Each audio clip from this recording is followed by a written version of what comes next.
Bom dia a todos, que a paz de Deus seja conosco nesta manhã.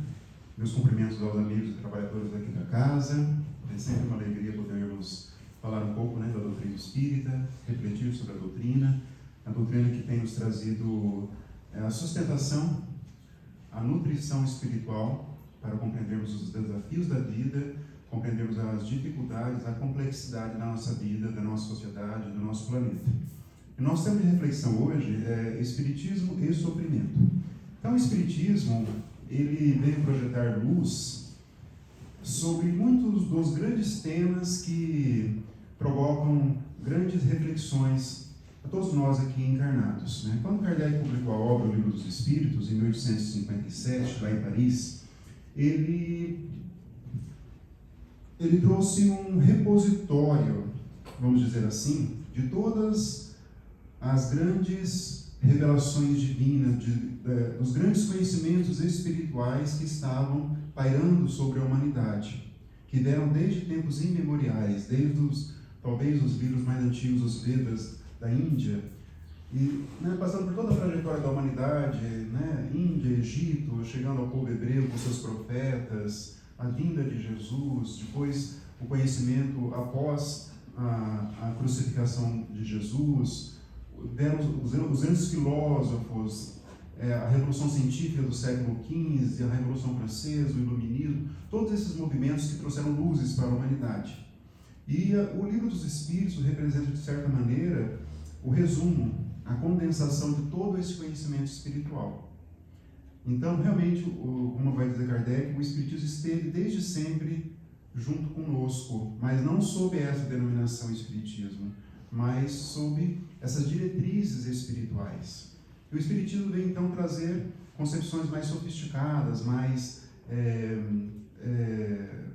bem construídas, porque o nosso progresso já estava tolerando essas construções mais bem trabalhadas, a respeito do que é Deus, por exemplo, a respeito do que é reencarnação. Os orientais têm uma concepção mais bem desenvolvida de reencarnação. O mundo ocidental não trabalhou muito bem isso, mas Kardec veio trazer, junto com os espíritos, esse conhecimento. A questão da imortalidade. O povo hebreu não teve uma concepção muito profunda a respeito desse tema. Para eles, as graças de Deus, os favores de Deus estavam ligados à matéria, às riquezas materiais. Quanto mais você obtinha riquezas materiais, mais você estava sendo agraciado por Deus. Então não tinha uma noção muito precisa do que é desses grandes temas. Então Kardec soube trabalhar isso, o que é Deus, a imortalidade da alma, a reencarnação, o que é o espírito, e fechando o Livro dos Espíritos com o tema das esperanças e consolações, assim que ele fecha esse grande, esse livro monumental ali. E ele então nos trouxe essas informações junto com os espíritos amigos. E outro grande tema da doutrina é a questão do sofrimento. A doutrina projeta uma luz muito forte na questão do sofrimento humano. Jesus tinha dito, quando ele esteve conosco, que bem-aventurados os aflitos, porque serão consolados.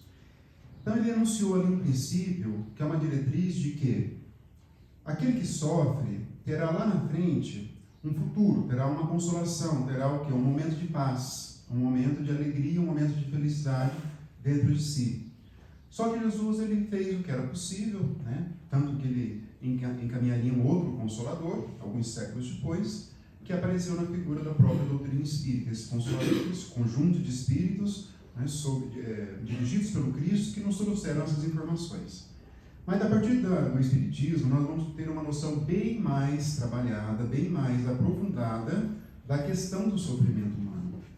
Tanto que Kardec então vai pegar esse princípio de Jesus, bem-aventurados os aflitos, porque serão consolados, e vai trabalhar no Evangelho segundo o Espiritismo, ali no capítulo 5. E Kardec visualizou essa importância das bem-aventuranças e trabalhou todas elas ali, em cada um dos capítulos, dos primeiros capítulos do livro Evangelho segundo o Espiritismo. São 28 capítulos, no quinto é esse princípio. E esse capítulo é o mais extenso de toda a obra, e já falamos muito sobre o Evangelho segundo o Espiritismo. Temos que todos os palestrantes que vêm aqui aos domingos falam sobre ele, e ainda temos muito que falar, Ali existem tesouros ocultos e que cabe a cada um de nós investigar ali, né, esses tesouros.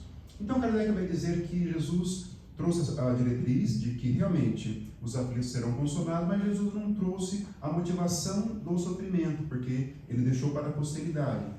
Ele traria sim na figura então da própria doutrina espírita. Mas o porquê dos sofrimentos? Né? Essa é a grande questão. Né? O porquê dos sofrimentos? Por que nós temos dores, sofrimentos? Esses dias, há umas 3 semanas, recebi na minha rede social, lá no Messenger do Facebook, uma mensagem de uma pessoa dizendo que ela via minhas mensagens, não era espírita, mas ela queria saber por que ela sofre. Por que ela não tolera a ideia de que outras pessoas próximas não têm o grau de sofrimento a que ela estava submetida. Isso me deixou bastante sensibilizado, porque a pessoa teve uma noção, né, do porquê. Querendo dizer o seguinte, não só o princípio de Jesus, bem-aventurados os aflitos, porque serão consolados, realmente ele precisava de uma complementação. E essa complementação veio, né, dos porquês do sofrimento. E aí que entra realmente o Espiritismo, a doutrina espírita, explicando para nós os porquês, os motivos dos sofrimentos. Né? É claro que eu não pude responder tudo para ele porque demandaria muito tempo, né? E algumas questões complexas como essa demandam muito estudos. A doutrina espírita, ela não tem respostas diretas para o problema que a pessoa está vivenciando. Cada pessoa está numa faixa de evolução, numa faixa de desenvolvimento espiritual, numa faixa de progresso espiritual. Cada pessoa vai ter uma noção, uma compreensão da leitura das mensagens espíritas. Eu posso ler, eu terei uma leitura, outra pessoa, né, terá outra. Cada um tem que estar numa faixa de compreensão, de desenvolvimento, de cultura, e cada um vai ser impactado de uma forma. Mas eu disse a ele que existe sim uma razão, ou mais de uma razão, para que ele esteja passando por uma situação de sofrimento. Mas isso depende de alguns raciocínios. E esses raciocínios são desenvolvidos por Kardec da seguinte maneira. Ele diz assim, nesse capítulo 5 do Evangelho segundo o Espiritismo, que existem 2 grupos de fatos, 2 grupos de circunstâncias, de acontecimentos temporais, ligados ao tempo, que vão dizer dos nossos sofrimentos atuais. O primeiro grupo desses acontecimentos está na atualidade da nossa vida, do presente, um presente próximo, por assim dizer, no presente da nossa atual encarnação. Ele vai dizer assim que muitos dos acontecimentos que estão sob a nossa direção, sob a nossa atuação, se nós não tomarmos cuidados, não tivermos zelo pelas nossas palavras, pelas nossas ações, por aquilo que nós falamos, deixamos de falar, aquilo que nós fazemos ou deixamos de fazer na atual encarnação. Por enquanto, vamos nos concentrar a esse momento presente. Se nós não tivermos zelo, não tivermos uma preocupação, nós vamos sofrer as consequências daquilo que nós fizemos ou deixamos de fazer. E isso vai o quê? Trazer sofrimento. Ele relaciona lá uma série de possibilidades. Ele vai dizer dos pais que estão passando agora por um sofrimento pela conduta do filho. Talvez esses pais não devam a educação adequada no momento propício. Ele vai dizer. Uma pessoa que está passando por dificuldades financeiras não soube administrar aquele dinheiro que ela teve no passado. A pessoa que abusou da alimentação está passando por problemas decorrentes da alimentação, decorrentes dos problemas ligados ao excesso de alimento ao organismo físico. Ele vai dizer ali e vai relacionando. Então são todas situações que causam dores, sofrimentos, mas evitá-las estavam sob a nossa esfera do livre-arbítrio, está sob a nossa administração. Então, quanto mais nós soubermos disso, mais vamos o quê? Tendo comportamentos atuais para evitarmos ali o futuro, os sofrimentos futuros. Né? Então, vamos passando por esses sofrimentos como um mecanismo de reeducação do nosso espírito. O sofrimento para a doutrina espírita, ele é apresentado não só como uma resposta negativa às nossas omissões, aos nossos atos violadores da lei divina. Eles são apresentados como um elemento de educação da alma, chamando o espírito para um olhar diferente, entendeu? Então aquele pai que não soube transmitir um ensinamento preciso aos filhos, agora está passando por um sofrimento, em razão dessa negligência, ele vai se educar, tentando agora, dentro de um ato de amor, de um ato de compreensão, demonstrar ao filho aquele ensinamento. A pessoa que abusou dos alimentos e agora está passando por algo que tem a ver com isso, ela vai ser mais comedida na alimentação. Esses são os ensinamentos que vão partindo ali desse primeiro grupo de acontecimentos que provocam sofrimentos, que provocam essa ideia de que nós estamos passando por dores. Mas existe um outro grupo, então, de acontecimentos que vão impactar as nossas vidas e vão trazer também sofrimentos. E esse segundo grupo, segundo o codificador, Allan Kardec, está, sim, ligado ao nosso passado espiritual. Aí que surge aí a pujança da doutrina espírita para explicar os sofrimentos. Então, se nós não conseguirmos localizar uma causa para quem está disposto a fazer um raciocínio sobre as suas vidas, porque esse capítulo 5, Bem-aventurados os aflitos, no Evangelho segundo o Espiritismo, ele requer uma maturidade muito grande para compreender. Geralmente nós não queremos ouvir que nós somos responsáveis pelos nossos problemas. Muitas pessoas vêm à casa espírita para uma busca ali milagrosa, uma resposta muito rápida para problemas complexos. E isso é uma imaturidade do seu espírito. É claro que o primeiro contato com a casa, ela pode buscar uma solução relativamente rápida, mas isso vai demandar sempre logo depois um processo de amadurecimento do seu espírito. Porque todos os problemas nossos decorrem do nosso comportamento e nós temos que aceitar e a partir disso evoluir e modificar isso. Mas muitos dos grandes acontecimentos que vão impactar a nossa vida, se eles não têm uma raiz no presente, nós vamos localizá-los aonde? No nosso passado espiritual. Nós sabemos que nós somos espíritos imortais, que nós tivemos várias reencarnações, teremos outras também, a depender do nosso, a felicidade futura depende do nosso proceder atual. Então, o nosso passado ele vai falar muito alto.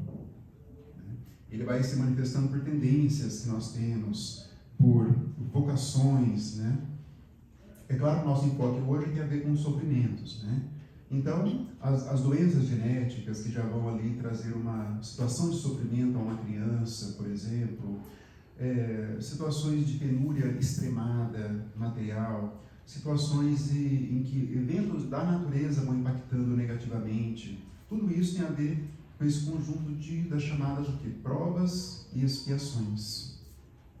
Provas e expiações. Expiações sempre ligadas a um passado delituoso, de violência à lei divina. E expiações quando nós vamos nos candidatando a um progresso, nos candidatando a algo superior. E Kardec vai dizer então que nós temos sim esse passado, que às vezes ele fala mais alto, e nós vamos ter que aceitar o sofrimento até certo ponto. O aceitar não significa só uma conduta passiva perante o sofrimento, mas o aceitar o sofrimento é compreendê-lo e ver o que ele pode nos ensinar. O que a solidão afetiva, para quem passa por isso, vai ensinar a pessoa. Vai ensinar que ela deve desenvolver o amor, que ela não deve só ficar ali numa perspectiva de recebimento. Ela deve movimentar as suas energias para a recepção do amor, doando esse amor ao próximo, dentro do princípio magno de Jesus. E Kardec vai dizer que o nosso esquecimento do passado, ele não é um motivo para que nós não aprendemos as lições do passado. Porque muitas pessoas vão questionar, mas se eu não sei o meu passado espiritual, como que eu vou aprender? Como que eu vou ajuizar desse passado espiritual sem o conhecimento de tudo isso? Muitos questionam isso, mas nós temos as tendências instintivas, nós temos as nossas predisposições. Muitos dos nossos pensamentos, não sei se vocês já fizeram isso, tem alguns pensamentos, algumas idiosincrasias, cada pessoa tem o seu modo de ser, isso é uma idiosincrasia, é o modo de ser de cada pessoa, o modo de falar, o modo de pensar. Mas muitas desses jeitos têm a ver com o nosso passado espiritual. Só vocês terem uma sensibilidade para isso, investigando até na fase infantil, a predisposição a isso.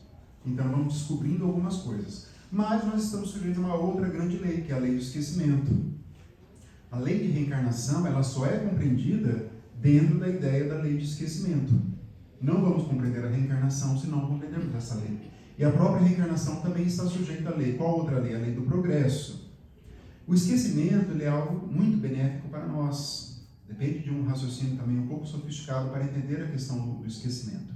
O esquecimento ele é apresentado como sendo o esquecimento das vidas passadas como elemento de progresso. Se nós soubermos o que fomos, ou o que fizemos para outra pessoa, ou o que fizeram para nós, e os que fizeram para nós, ou o que fizemos, estão hoje como irmãos, como filhos, como pais, como amigos próximos.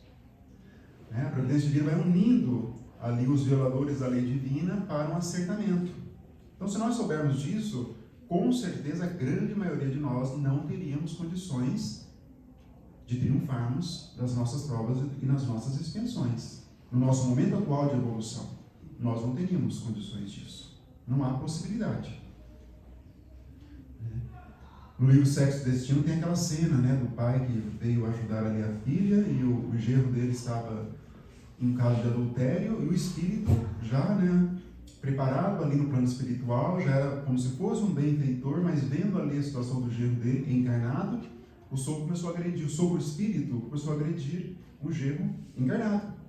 E já estava há tempos lá no plano espiritual. Ele ficou ali, meio destrambelhado quando ele viu a situação de adultério e começou a agredir. Pasmem vocês. Então, o esquecimento ele funciona como algo, um remédio necessário no nosso atual momento, para nós não termos problemas nessa área. Nós realmente não temos maturidade para isso. Considerando que a maioria das pessoas sequer tem um conhecimento de reencarnação, sequer ainda se voltou, a maioria das pessoas ainda não se voltou para a luz da espiritualidade, não se voltou ainda para a transitoriedade da nossa vivência. A grande maioria das pessoas ainda dorme um sono na questão do despertamento espiritual, que seria um olhar para si como espírito, não como pessoas aqui temporariamente encarnadas.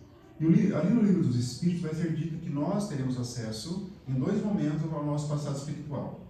O primeiro momento será quando nós retornarmos ao plano espiritual. E aí sim nós teremos, conforme a nossa consciência, conforme o nosso amadurecimento espiritual, vamos ter acesso então a algumas informações ali das nossas vivências passadas. E mais adiante, daqui algum tempo, que nós não temos condições de precisar, nós teremos condições, ainda que encarnados, ao nosso passado espiritual. De vez em quando, alguns médiuns mais dedicados vão ter assim acesso a algumas informações ao passado espiritual, mas isso só vai surgir se for necessário para um trabalho específico desse médium, dos grandes médiums, ou de alguma pessoa, não só dos grandes médiums, mas de alguma pessoa também por sonho, ou alguma coisa que ela vai sentir, eu acho que estou ligado a esse passado espiritual. Mas isso é algo impreciso, cada pessoa vai sentir de uma maneira muito própria. Esses fenômenos de comunicações entre espíritos, os fenômenos mediúnicos, os sonhos, eles são temas que Kardec trata lá na parte de emancipação, de liberdade do espírito, no livro dos Espíritos, mas de uma maneira que são temas ainda complexos, que requerem bastante estudo e bastante cautela no tratar desses temas. Não são temas muito fáceis de serem assimilados. Essa questão de comunicação, que não estamos no campo da mediunidade, só no campo normal do animismo dentro da doutrina espírita. Então, o sofrimento surge com esse propósito, de trazer um acertamento com as leis divinas, de ativar o progresso. Kardec usa essa palavra, pelo menos a tradução ficou essa no livro do Evangelho segundo o Espiritismo, ativar o progresso. Então, ele vai ativando o sofrimento, ativando o progresso.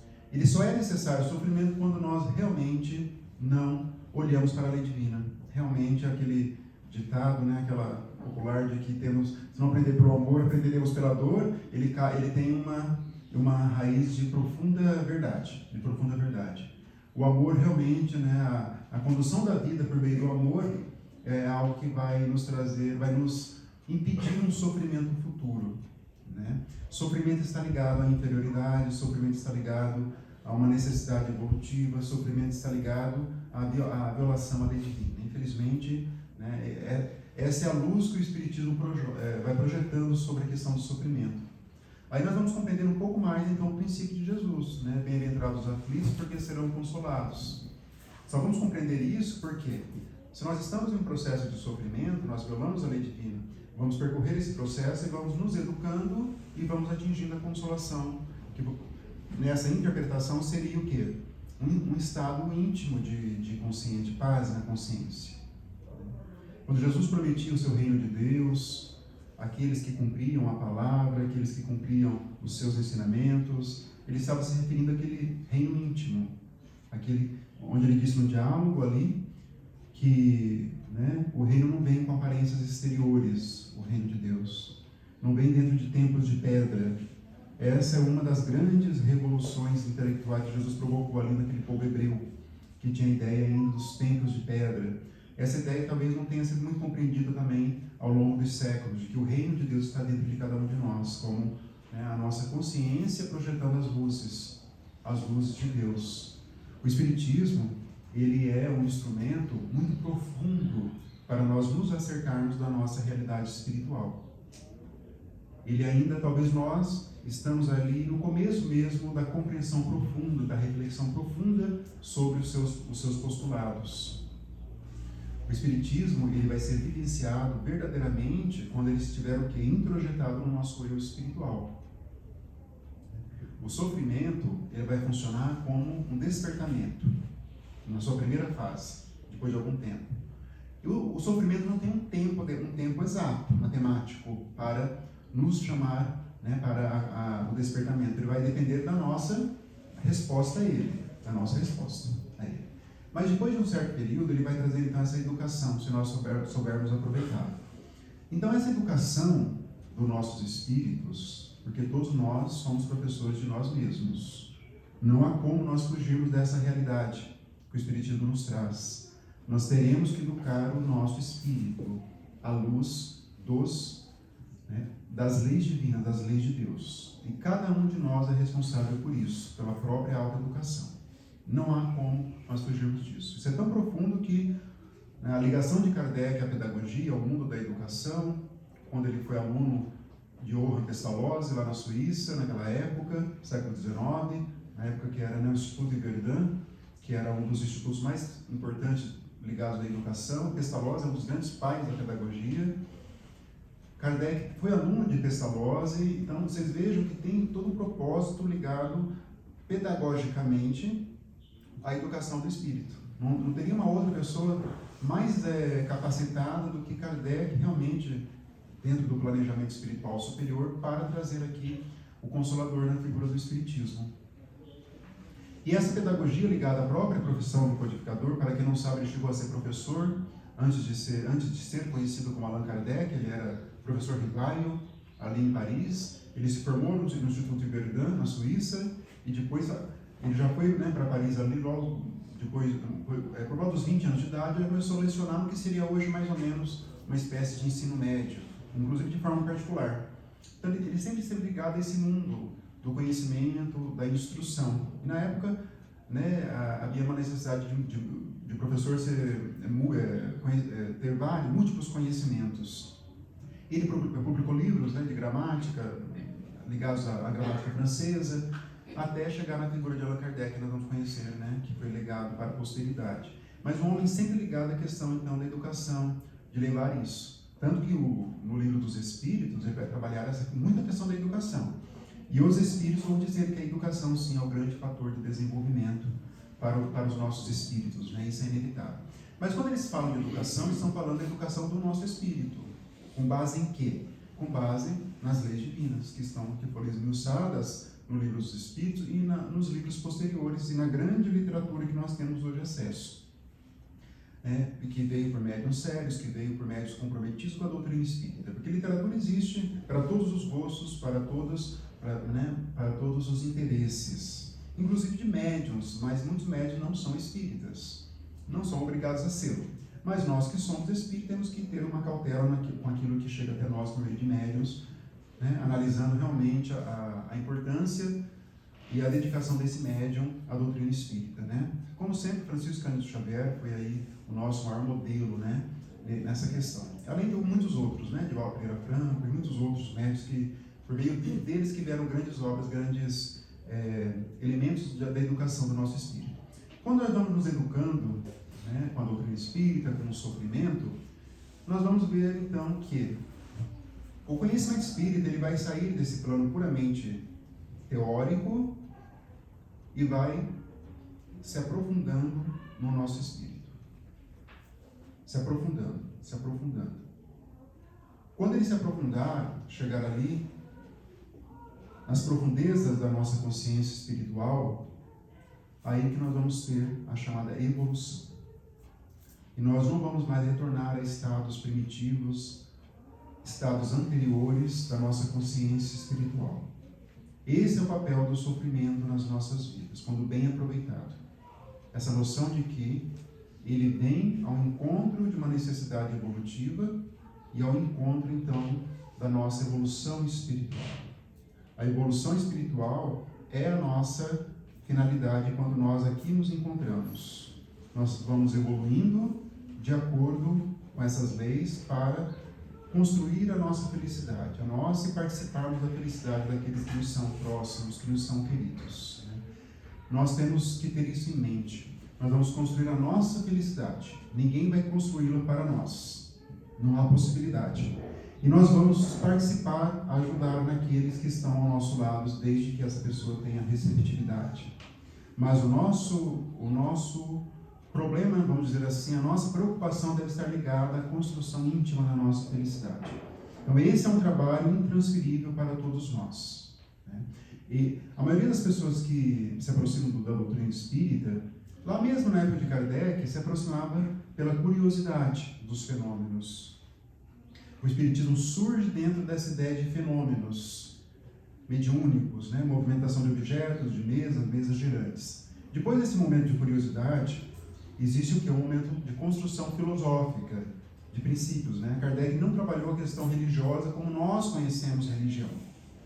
Ele trabalhou com uma concepção muito mais sofisticada de religião, porque a religião, como sendo muito depois da construção filosófica, ele vai construir essas pontes. O espiritismo vai modificando o comportamento para nos conectar com Deus. Esse é o lado religioso da doutrina, que não depende de estruturas sacerdotais, não depende de templos de pedra para isso.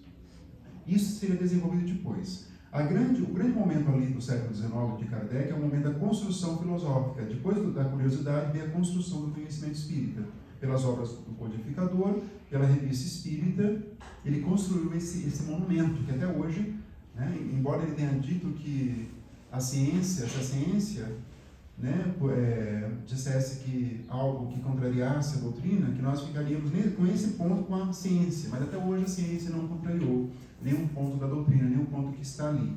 Embora o espiritismo seja uma ciência de progresso, ela também evolui, como nós vamos evoluindo. O espiritismo ele não diz nada em última palavra, mas ele desenvolve aquilo que nós temos condições de entender no nosso momento evolutivo. Mas ele vai se desenvolvendo. O espiritismo não parou em Allan Kardec. Ele começou ali, sob a denominação de espiritismo, ele segue sendo desenvolvido, com muito cuidado. Claro que nós jamais poderíamos sair ali das bases de Allan Kardec, jamais, e muito menos das bases evangélicas, onde estão ali fincadas as raízes da doutrina espírita, no Evangelho de Jesus. Mas depois desse momento, da própria história do espiritismo, que é um momento de curiosidade, é um momento filosófico, depois de consequências religiosas, esses 3 momentos da história da doutrina são 3 momentos da nossa individualidade. Não sei se todos já pararam para pensar. O momento primeiro da curiosidade. O que é espiritismo? O que as pessoas fazem lá naquele centro? Só conversam com espíritos? Só se consultam com espíritos, como muitos pensam da doutrina espírita? As pessoas ficam admiradas quando vem o conhecimento evangélico que aparece ali da doutrina. Essa é a construção filosófica da doutrina espírita. Talvez a maioria de nós estejamos ali nesse momento filosófico, tentando ir para o terceiro momento, que é o momento das consequências religiosas. O que é consequência religiosa? É quando o conhecimento filosófico está ali esculpido no nosso eu espiritual. Esse é o momento das consequências religiosas. Ontem eu li um texto do Espírito Viana de Carvalho, tem um livro chamado Espiritismo e Vida. E ele é um espírito que ele escreveu alguns livros pelo médium Divaldo Pereira Franco. Eu acho esse espírito extraordinário, Viana de Carvalho. E ele foi espírita enquanto encarnado, no final do século XIX, começo do século XX. Ele foi militar, foi violinista também, grande violinista na época. E ele foi dedicadíssimo à doutrina, espírita encarnado. E ele tem um texto nessa obra, Espiritismo e Vida, que é uma coletânea de textos que ele publicava na imprensa, e depois reuniram e publicaram esse livro. E são livros extraordinários, e são textos extraordinários desse Espírito Vieira de Carvalho. E ele vai dizer assim que nós não podemos chegar à doutrina espírita e nos tornarmos somente frequentadores ou somente leitores da obra, que não podemos só admirar a beleza dos ensinamentos. Ele vai dizer que nós temos sempre que avançar um pouco mais e esse esforço diário para colocarmos em prática tudo isso. Por isso que o Espiritismo é uma ciência e filosofia com efeitos religiosos, com consequências religiosas. O sofrimento, ele vai ativando toda essa realidade, essa dimensão nossa. A nossa dimensão espiritual, ela surge a partir disso. Quem souber aproveitar bem o sofrimento, ficar ali, ir ao fogo, né?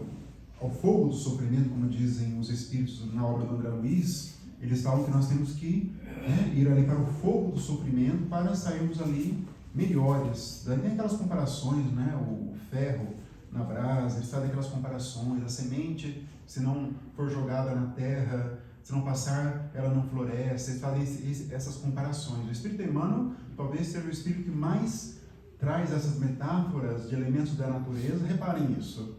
Ele pega elementos da natureza e compara com os elementos espirituais. Semente, né? Tudo que acontece, ele vai com... Jesus usava disso, né? Jesus se dirigia ali às pessoas muito simplórias, imaginem, né? Um espírito puro se comunicando com pessoas que não sabiam, né? Eram pessoas ligadas ao campo, ligadas a pescadores, pessoas muito simplórias de conhecimento, salvo um ou outro ali. Paulo de Tarso era a exceção logo depois, porque ele era um doutor, ele era muito estudioso, diferente da simplicidade. Mas cada um com o seu papel ali. E Jesus usava desses exemplos para chamar a atenção do reino. O reino de Deus é como?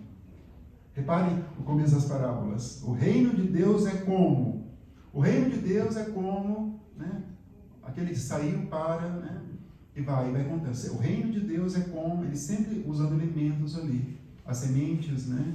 A parábola do semeador, as outras parábolas. Todas as parábolas têm isso, né? Esse conhecimento. Dizem que Jesus legou o seu conhecimento por parábolas porque os tradutores não poderiam deturpar o que estava ali nas parábolas. Eu lembro de ter já lido sobre isso. Então, ele legou as parábolas, então eram histórias, o tradutor, né, ao longo dos séculos, não teria como deturpar as parábolas ali que estão um conhecimento profundo, o profundo do seu evangelho. Né? Jesus sempre repetia isso.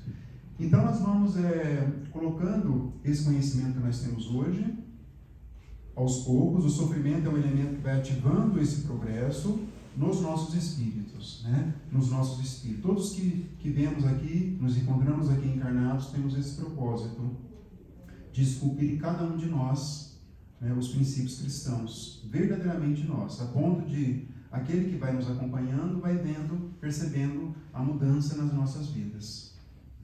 Esse, né, é o princípio de Kardec, né, lá no Evangelho também segundo o Espiritismo, de que o verdadeiro espírita é o que está em processo de transformação. O verdadeiro espírita não é o palestrante espírita. O verdadeiro espírita não é o médium espírita. O verdadeiro espírita não é o passista, não é o que frequenta. Não é o escritor de livros.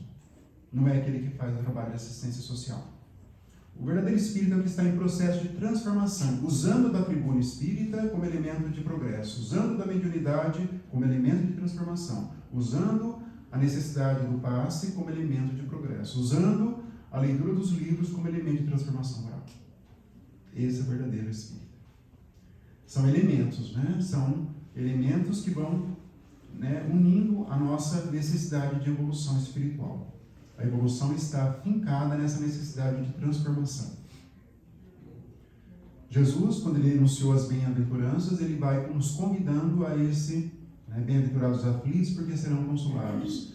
Bem-aventurados que têm sede de justiça, porque serão saciados. Ele vai enunciando esses elementos futuros de condução de toda a humanidade. De toda a humanidade para essa construção do homem novo onde nós nos encontramos.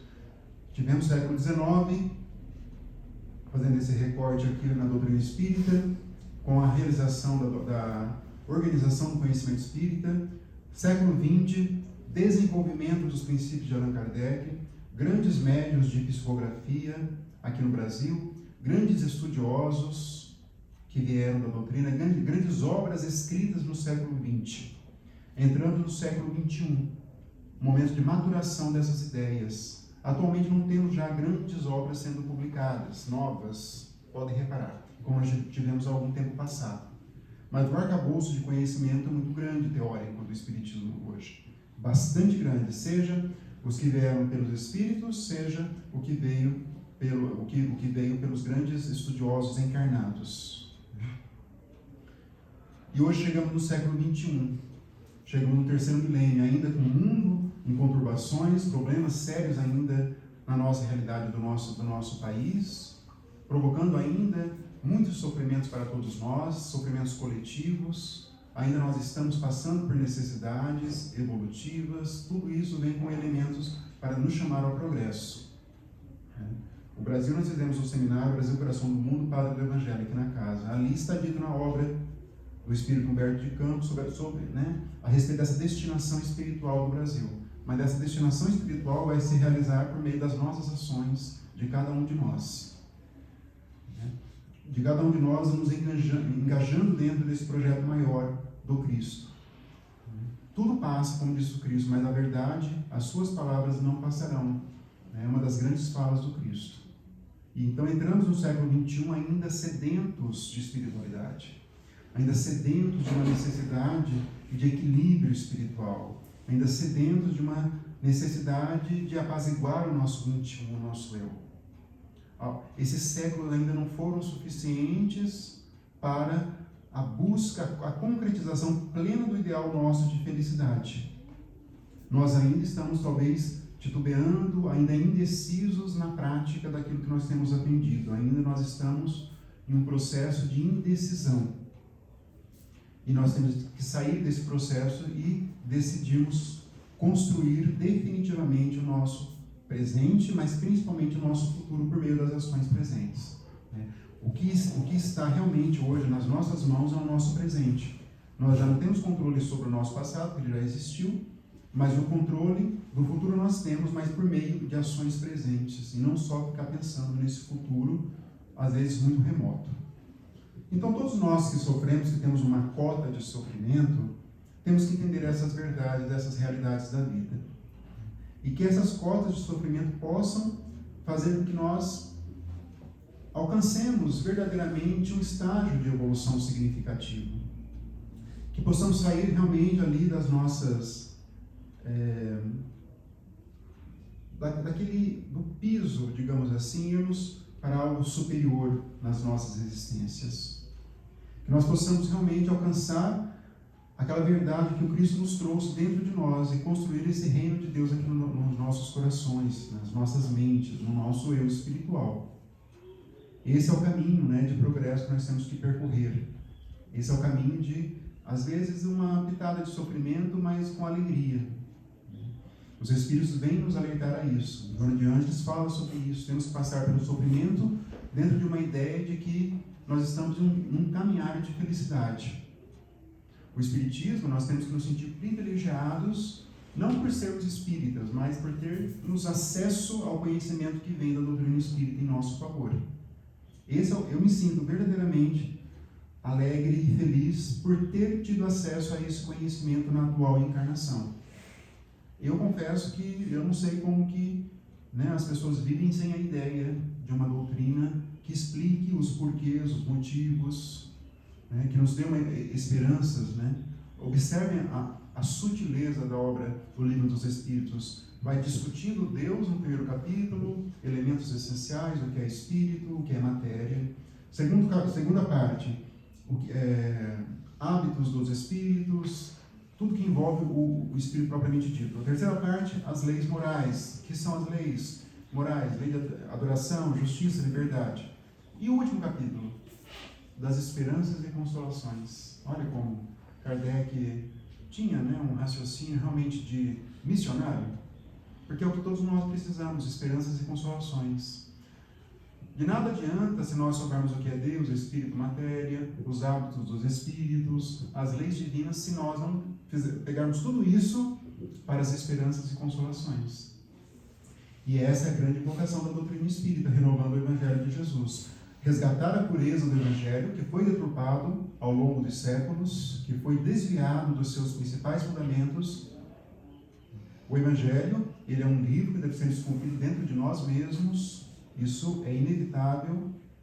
É um livro que nós vamos ali escrever dentro de nós, com muito esforço, com muita dedicação, com muito empenho, sabendo que às vezes vamos cair, mas vamos nos levantar de novo para seguir ali esse caminho que nos foi traçado desde quando nós nos encontrávamos no plano espiritual.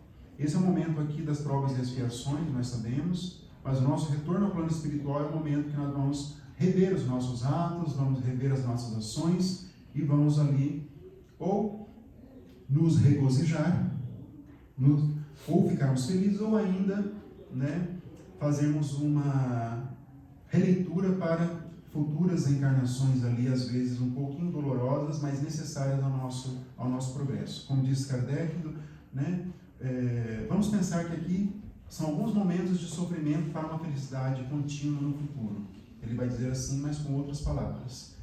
Então vamos passar por essa dilegiatura carnal, por essa reencarnação, com muita coragem, com muita força de vontade, com muita alegria de viver, porque nós sabemos que somos imortais, nós sabemos que temos um futuro pela frente de muita felicidade.